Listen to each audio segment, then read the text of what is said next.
Boa noite, companheirada do Najup. Eu me chamo Analia Almeida e vou bater um papo aqui com vocês sobre o papel das ideologias no campo jurídico.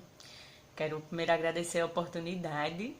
Eu me sinto muito interessada em contribuir com a formação das assessorias jurídicas populares e hoje sou professora na Universidade Federal da Paraíba e contribuo na orientação do Núcleo de Extensão Popular Flor de Mandacaru aqui, um AJUP que integra a Renaju, que vocês com certeza conhecem. E assim, com muito carinho, passei pela minha formação durante a graduação pelo SAJU da Bahia e pelo NAJUP, Direito nas Ruas, irmão aí de vocês. As provocações que eu vou lançar aqui são parte do debate que eu travei na minha tese de doutorado, defendida em 2015, que é o estudo sobre as AJUP do Nordeste. A tese se intitula Um Instalo nas Faculdades de Direito, Perspectivas Ideológicas da Assessoria Jurídica Popular Universitária. E parte dos debates teóricos da tese era compreender o universo ideológico das AJUP. Então, uma pergunta assim que motivou e que até hoje motiva, né? Essa dimensão aí da formação, dessa formação contra-hegemônica que a gente faz, é assim, quais são as ideologias em que se apoia as práticas das assessorias jurídicas populares e não apenas identificar quais são elas, né, mas problematizar os limites, as possibilidades e as contradições dessas orientações ideológicas que permeiam o nosso campo. Enfim, ideologia é uma palavra que merece algum parêntese, né? Ela, no senso comum, é utilizada mais como xingamento. Vocês aí com certeza passam por isso, de serem xingados de muito ideológicos. Mas, na maioria das vezes, esse nosso campo da JUP se reconhece como ideológico mesmo. Né? Não no sentido pejorativo, geralmente essa palavra é empregada nesse sentido. Ideologia costuma ser associada a um tipo de conhecimento apaixonado e por isso equivocado, porque é demasiado próximo do objeto, né? Não é esse o sentido que eu trabalho aqui com vocês. Tampouco é o sentido mais corrente dentro da tradição marxista, que coloca a ideologia como uma consciência falsa, equivocada da realidade, uma consciência invertida, que, enfim, colocada no intuito de fortalecer o sistema de dominação de classes.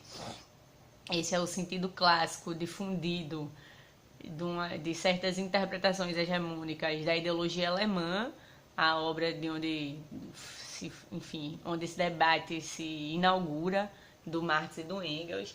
E aqui no Brasil, a Mariana Chauí ajudou muito a difundir essa leitura da ideologia como uma falsa consciência, uma consciência invertida, uma explicação falsa e invertida da realidade. Enfim, muitos teóricos ligados ao campo crítico do direito, a exemplo do Roberto Lira Filho, contribuiu também para consolidar essa forma de ver o problema da ideologia. Eu me afasto na tese e nesse papo aqui com vocês dessa compreensão. Né? Eu me afino com um campo de estudos, de debates ontológicos sobre a ideologia, que significa o quê? Significa a compreensão da função que as ideologias cumprem. A ideologia é uma consciência prática da sociedade e que mobiliza pessoas, é uma consciência prática porque ela diz respeito à praxis, não é simplesmente um conjunto de ideias, algo que fica no plano de pensamento, mas enfim, é uma consciência que se coloca na prática, mobilizando sujeitos a respeito dos conflitos sociais mais importantes. Então, de certo modo, nós temos razão quando nos colocamos, né, com clareza assim, dentro desse espectro ideológico. Nós, enquanto a JUP, me colocando nesse campo também. A JUP é sim uma prática inscrita no âmbito das ideologias, sendo que estamos aqui no campo da mobilização ideológica voltada para a contestação, para a transformação da realidade. E a gente briga no direito contra uma orientação ideológica de longe dominante, né? Que não tem nem comparação. Nós somos uma prática, enfim, uma orientação ideológica de resistência, porque a orientação ideológica dominante é a do positivismo jurídico. E é aqui que começa o papo um pouco sobre o papel das ideologias no campo jurídico. Existe um artigo meu que foi publicado na Direito e Praxis, vocês facilmente têm acesso, intitulado Papel das Ideologias na Formação do Campo Jurídico, que é já enfim, uma parte dos debates da tese, como eu falei anteriormente. E a ideia aqui é colocar para vocês a compreensão de que a orientação ideológica de enfrentamento, de contestação da JUP, ela vai esbarrar, ela está em luta dentro do campo jurídico com a orientação ideológica dominante, que é do positivismo jurídico. Isso pode parecer chover no molhado, né? De certo modo, eu estou recolocando análises teóricas a respeito de um tema muito, muito, muito antigo. Né? A crítica ao positivismo se faz, pelo menos, fortemente desde os anos 80, no nosso campo teórico e prático. Sujeitos como o Roberto Lira Filho, que eu já citei aqui, o Roberto Aguiar, o Luiz Alberto Vará, o Zé Geraldo Souza Júnior, dedicaram uma vida para o descortinamento, né, do positivismo, o senso comum teórico dos juristas, aí na chave analítica do Vará, contribuições do Lira Filho a respeito do direito que se ensina errado, todo um debate aí sobre quanto que a educação jurídica está inscrita nesse ambiente de conservação, que é elitista e que é formalista, extremamente associado a uma perspectiva dogmática do direito, que a gente acaba sintetizando nessa, enfim, nessa chave de compreensão do mundo jurídico, que é a do positivismo. De um tempo para cá, eu passei a me ocupar muito de tentar perceber o que é que a gente está chamando mesmo de positivismo e, sobretudo, quais são os contornos que o positivismo jurídico ganha na periferia do capital, como é o caso da América Latina, do Brasil. No meu caso aqui, ainda mais pensando no Nordeste, a ideologia positivista ela não se expressa entre nós do modo como se expressou na bandeira das revoluções burguesas. Se a Revolução Francesa estava falando lá em igualdade, liberdade e fraternidade, esses valores todos eles se espelharam aqui, mas eles foram adaptados por meio de um processo muito complexo, extremamente contraditório e funcional, sobretudo, né, para cumprir na periferia do capital determinadas funções diferentes das funções que cumpria no centro. Então, acho que a gente precisa avançar um passo além do diagnóstico de que a ideologia positivista ela é dominante, que ela reduz o direito à lei. Tudo isso já foi muito dito e muito estudado. Agora, na prática real, nas práticas reais dos juristas, como é que o positivismo se expressa? Então, nesse trabalho, né, eu tento pensar um pouco a partir de teóricos que pensaram a realidade brasileira, principalmente o Florestan Fernandes, né, também um pouco dialogando aí com ideias anteriores às dele, do Sérgio Buarque de Holanda, né, no livro Las Raízes do Brasil. Também um teórico importante para compreender esse âmbito das ideologias no Brasil, que é o Roberto Schwartz, com a contribuição lá das ideias fora do lugar, para pensar justamente como é que a gente, vivendo num país extremamente, enfim, que tem a violência tão associada à constituição do Estado, né? Olhando para o Brasil e para a América Latina mesmo, na chave lá do Florestan Fernandes, como é que a gente pega essas ideias e adapta de uma maneira perversa? Como é que a gente conjuga, por exemplo, igualdade e escravidão durante tantos séculos aqui no Brasil? Isso vai resultar numa sociedade extremamente violenta do ponto de vista das relações raciais, né? Enfim, somente em função do tempo aqui a gente precisa enxugar as ideias, né? Mas o positivismo, ele tem não é um conjunto de ideias ele opera pragmaticamente no sentido da conservação, e isso atendendo a funções muito específicas que decorrem da divisão internacional do trabalho, né, e das desigualdades regionais do nosso país, inclusive. Daí o conflito norte e sul aqui no interior do nosso Brasil, né, também vai fazer com que a formação jurídica ela atenda a determinadas demandas de maneiras diferentes, né? Então é somente para dizer que isso que a gente chama de positivismo jurídico ganha corpo nas práticas reais dos juízes, dos advogados, dos promotores de justiça, dos professores de direito, dos estudantes de direito, e que a gente precisa olhar para essas práticas para perceber, inclusive, como está diferente tudo do que o que se passava no início, enfim, lá século XIX e século XX.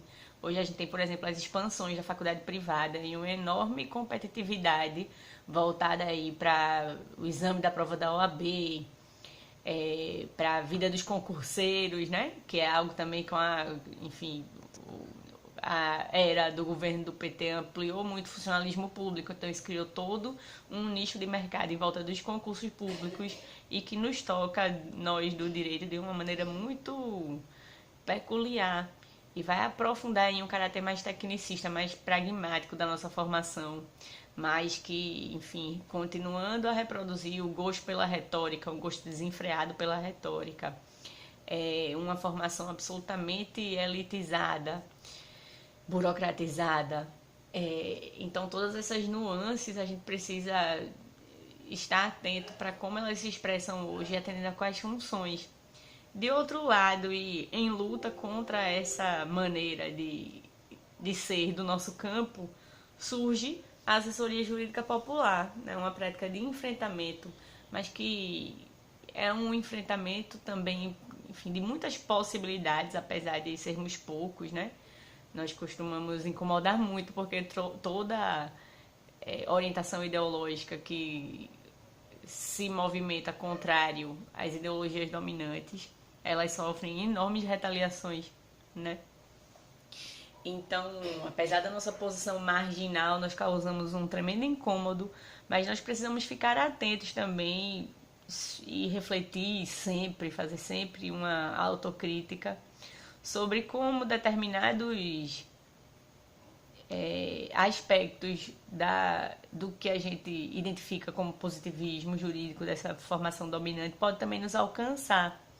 E aqui vou mencionar um deles, a questão do fetichismo jurídico.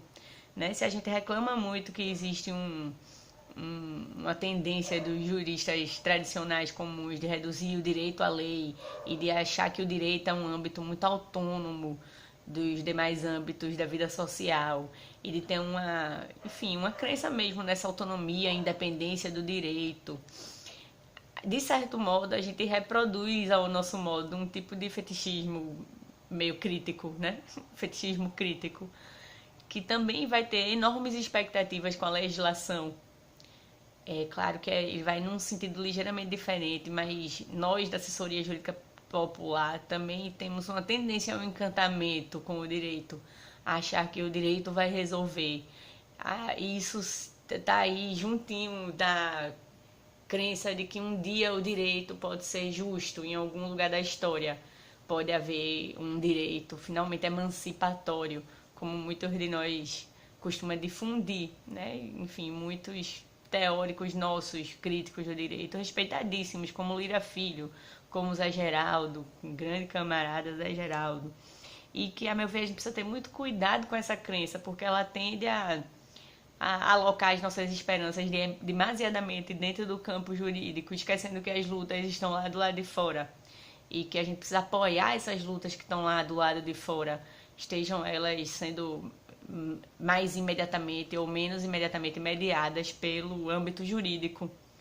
Né? E às vezes a gente se ilude pensando, basta fazer uma petição, uma ação civil pública ou um projeto de lei perfeito que a gente vai resolver os problemas, os conflitos sociais, quando isso não é verdade.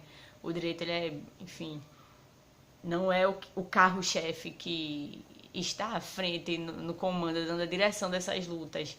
Às vezes, mesmo sabendo isso da boca para fora, a gente acaba reproduzindo uma crença no direito que é fetichista, que nem é fetichista o ponto de vista dos juristas tradicionais positivistas que a gente tanto, dos quais a gente tanto deseja se afastar.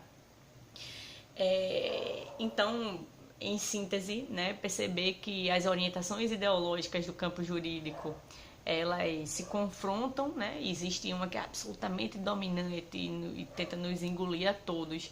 E essa orientação ideológica que nós procuramos pôr em movimento junto com as lutas sociais, com os movimentos sociais e as organizações dos trabalhadores, que isso aí está também implicado em um bocado de contradição, né, que a gente precisa parar, refletir e fazer isso em movimento junto com essas lutas. Então é um pouco esse o papo, fico à disposição. Gostaria muito de encontrar vocês pessoalmente também, para que a gente pudesse aprofundar os debates e estou aqui disponível para vocês. Muito obrigada, boa noite.